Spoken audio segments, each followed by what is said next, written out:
ஒரு படத்துல ஒரு பாட்டு இருக்குது, இரவில் ஆட்டம் பகலில் தூக்கம், இரவனில் ஆட்டம் பகலில் தூக்கம், இதுதான் எங்கள் உலகம், எங்கள் உலகம் இதுதான் ஒரு பாடல் வருது. அது மாதிரி இன்று இருக்கின்ற துணை முதலமைச்சர் இரவுல பகல்ல நாட்டு மக்களையே பார்க்காத முதலமைச்சர்.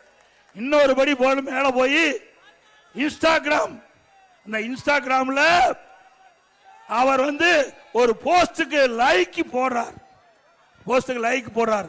அது என்னன்னு நீங்களே முடிவு செஞ்சீங்க. எப்ப போடுறாரு? நள்ளிரவுல போடுறார், நேரம் நள்ளிரவுல இந்த லைக் போடுறார்.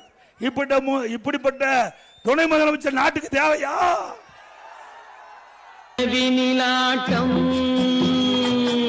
பகலினில் தூக்கம், இதுதான் எங்கள் உலகம்.